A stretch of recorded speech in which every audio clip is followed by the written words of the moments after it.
Carnage here from Coming Hot into the Box, and we're here with Dee, owner of Bruised Boutique. Hi.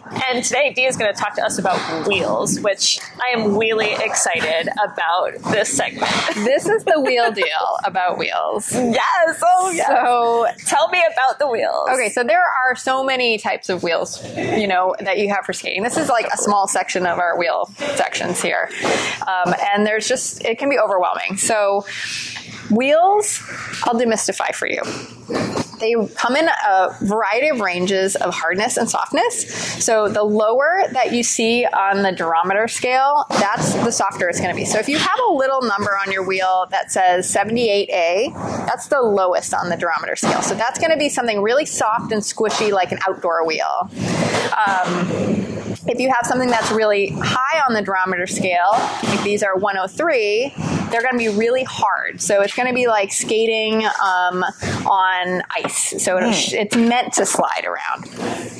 So a lot of artistic skates are harder. Is that correct? Yep, that's exactly right. So yeah, you'll find like this is a set of artistic wheels. They're going to be harder on the durometer scale. They're also going to be like a thinner wheel so that you don't have a lot of surface area, so there's less friction because they're meant to slide around. You want, like, if you're doing spins and turns, you want the least amount of friction possible, right, so you can maintain that spin. Or you can do like a big slide across the floor if you're doing rhythm skating or something like that. You might want like a really hard wheel. Yeah. So soft wheels, like outdoor wheels, are going to be, they're not always clear, but usually they'll have some like clearness to them that you can kind of tell them from that. Not always. Like these are all outdoor wheels as well too, these like opaque glitter wheels. But a lot of times that's a big giveaway. It's also going to feel kind of squishy in your hands, and it's going to be like really big without a hub in it. So this is the hub. And what that is for is like the more urethane you have on here and the softer the urethane is, if you have like cracks and rocks and stuff on the road, like it'll just like absorb those and keep going and keep rolling. You won't feel it. It won't trip you up. But if you were to skate on like one of these hard like artistic wheels outside that's 103 and you hit a rock, the wheel's going to stop and then your body's going to keep going and you'll just like tumble to the ground. So we want something that's going to absorb like a lot of those like rocks and cracks. And then also you want this to absorb a lot of the shock so your body doesn't absorb it. So if you're going on a long trail ride, you don't want to feel a lot of the road. After like an hour, you might be like, man, my joints are hurting and like my hips kind of hurt. And because it's like all the vibrations from the road go up through your body and it kind of like creates this shock. So again, harder wheels for outdoor. You're going to feel more of the road. Smaller wheels, you'll feel more of the road. And then you have like ones that are sort of meant to be hybrid for smooth outdoor surfaces or indoor ramps. So that would be like a park wheel. So those range from 88 to 98, depending on like how fast you want to go. A harder wheel is also going to have less friction like we talked about. So it's going to be a faster wheel. But again, like you'll feel more shock and you'll slide more. So you get to decide, like on an outdoor surface, you might want like concrete. You might want a harder wheel to go fast if you're going in parks because you want to like maintain your speed, to like keep doing tricks. Yep. Or you might want a softer one if your skate park's a little janky, kind of like a little bumpy or something. You might want a little more absorption there. So you can go with like a softer park wheel. Park wheels are also tend to be rounded. So if you're skating a bowl, you can kind of like not clip your edges like you would with like a harder edged wheel. And then they tend to be a little bit smaller. So typically park wheels, these ones are pretty normal size, but they can be really small. So they can be like 53 millimeters to usually about 57 millimeters. Artistic wheels we already talked about. Those are going to be really slick. They're going to be typically like flat edged. So this has like a rounded edge to it. This one has more of a flat edge to it. And it's still going to be thin because, again, you want like less friction surface area on those. So meat and potatoes, let's talk about the derby wheels. Yes. All right, so yeah, let's talk about the meat and potatoes, the derby wheel. Okay, so derby wheels, these are going to be a big variety. You're going to have a hub introduced into these wheels. And the reason why you want to have a hub is because it's going to actually help allow you to keep a smaller amount of urethane around the wheel. So we talked about how a big amount of urethane kind of acts as like a spongy material. Yeah. So it kind of keeps you from going slow. It also keeps your movements, your reactiveness from being transferred into the wheel. So smaller tire means you're going to go faster. And it's going to like react to your movements more quickly. So since Derby is a sport, we want sport action on our wheels. The hubs are going to have like different varying amounts of spokes. So that's kind of just proprietary to like the company that makes it. Sure. And then they are going to have different types of urethane on them. So each brand, this is really important, each brand, the urethane is going to feel different.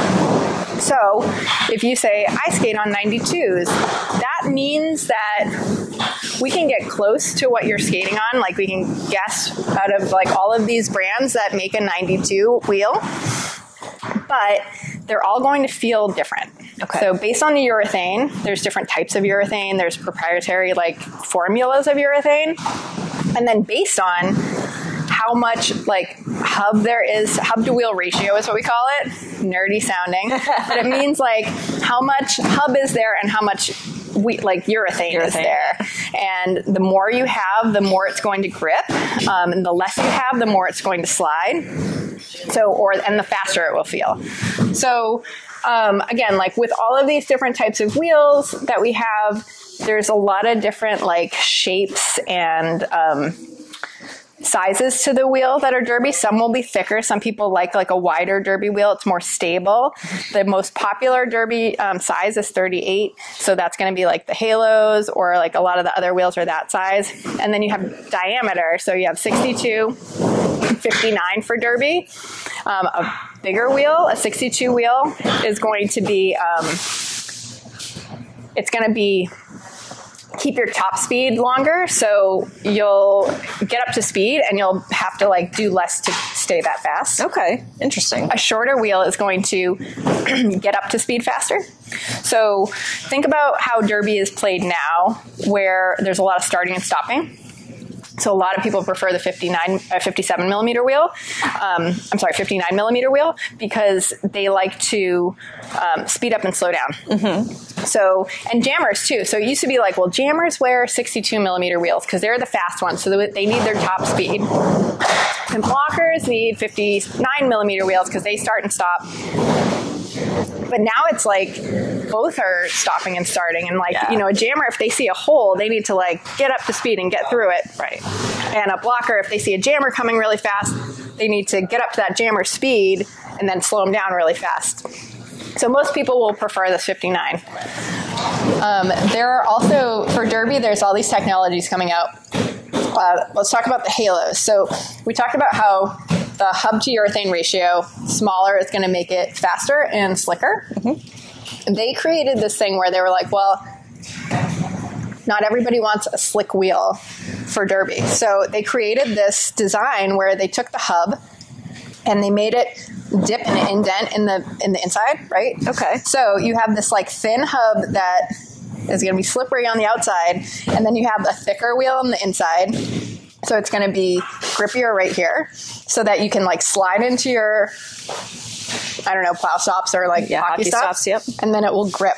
So neat. They kind of solved that problem, so you can be fast and powerful at the same time. Nice. It's not an ad for halos, but I just think that like that technology is super neat. Like that they're even thinking about that. Yeah. Because before, when we started playing derby, they would just grab like wheels, like we'd just get like recreational wheels or speed skater wheels, and they'd just be like, here you go, have fun. Right.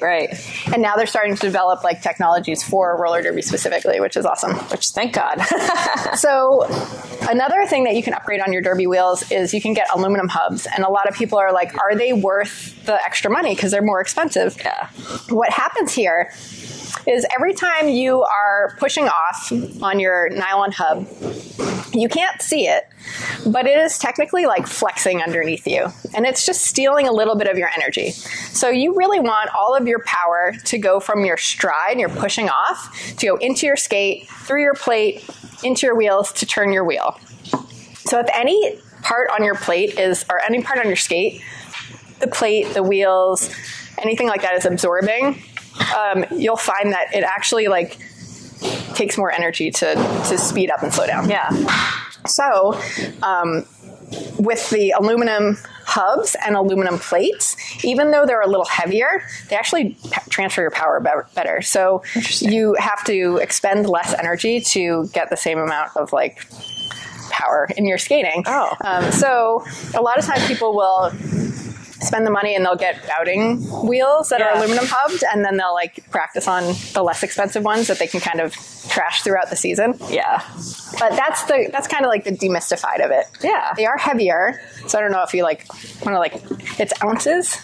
But if you imagine you have 8 of those on your skate, it's a little bit more. It's a little heavier, yeah, for sure. But yeah, they're better power transfer. And some people can feel it and some people can't, so you kind of have to decide on your own. Yeah. I know that I'm a wheel goblin. I have a lot of wheels. Me too. And you do need different wheels for different surfaces, like concrete versus sport court versus a wooden floor. Right, and everyone has a different floor. Everybody has a different floor, so really it's a matter of testing them out and seeing what other skaters use. I know that one of the questions when we're setting up a bout is, what do your skaters skate on in your venue? And then we share that information to the league. Yeah. But how often do you feel like you should be getting new wheels? Because I know like on the Halos, you have like a ridged surface, and as that ridged surface gets worn away, they become a little bit more slick. Yeah, so people will notice that like their wheels will kind of, as they age in general, they'll get more slick. The ridge surface is designed to get the wheel out of the mold. Oh. So it doesn't necessarily serve a purpose. Oh, okay. But you'll find as the surface kind of gets worn off, they do get more slick. Yeah. So some people will say like, and part of that is just breaking in the wheel. Yeah. And that's kind of like where the wheel will sit.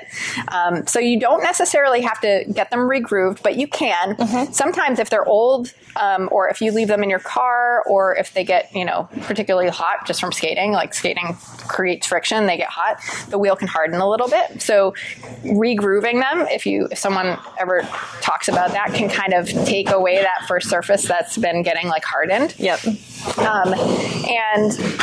But you don't necessarily need to throw out a pair of wheels just because the grooves are gone. That's just like kind of where the wheel breaks into. Got it. So when do you absolutely need to change your wheels? Well, what happens as we skate is we tend to do plow stops and hockey stops with the same foot, sometimes with the same part of your foot. So you'll find that it actually cones your wheel. So if you look at your wheels from the front and they look smaller than they do from the back, or if you can literally hold them up and see them like start to angle downwards, that's time to get new wheels because they're coned. Or if you look at the surface and you see a flat spot on it, and it will literally look like smooth, flat, and then smooth, or you'll see a bunch of different flat spots. That's from dragging your wheels, doing T-stops, or doing very aggressive plow stops. You'll also notice when you're like skating on it, it'll go like tick, tick, tick, tick, tick, tick, tick, tick, and you'll start to hear or feel it.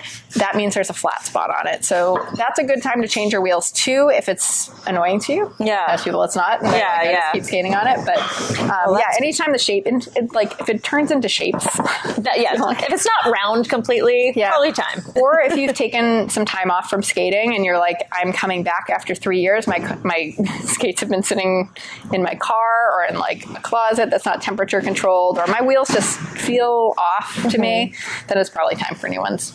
Also, one thing I would encourage is people to clean their wheels, because sometimes the issue just might be that you got junk on them. Yeah, like gum on them. Like gum and all sorts of gross stuff. Yeah. So it might just be that you need to clean your wheels. Yeah, and they might make that sound too, that same sound. Right. You'll feel it and you'll be like, something's wrong. And like you'll look and there's just like a big blob of something on your wheels. Yes. Yeah, it's always a good idea. I mean, clean your gear. Clean your gear. That's the message here today. I love you buying new gear because it's like gross, but just clean it. Just clean it. A lot of times that's all it takes. Yeah. Awesome. Anything else that you have to add or any fun things? Are wheels for junior skaters different, or are they using the same kind of wheels? They're using the exact same wheels. Yep, yeah, totally. And we used to think that, like, again, like different positions would have different wheels, or like different types of skaters. It's just personal preference. It's like what people like, and you know, I like the roller bones urethane. I think it's awesome. People are loving the halos. Like, that's another popular one. Yeah. But if you like something different, like, that's okay too. Yeah. Try different stuff out. Ask your friends to borrow wheels, because it's hard to know. Right. And I can get you close to what, like, people, you know, like what customers are saying they like.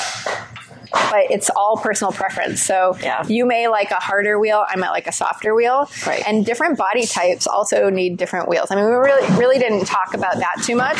But like different floor surfaces, how you skate, what your body type is like, that can affect a wheel differently. So if there's like, you know, a 100-pound person and they're skating on the same floor as someone who is 250, they might find this hard wheel, like this 95A. They might go, oh my gosh, that's so slippery, where it's perfect for the person who's 250 pounds. So like, I think it's nice to find someone who skates like you and kind of looks like you, to say, like, what do you skate on and what do you like, and why do you like it? Right. Instead of just assuming, like, my whole league skates on this, it'll be perfect for me. Right.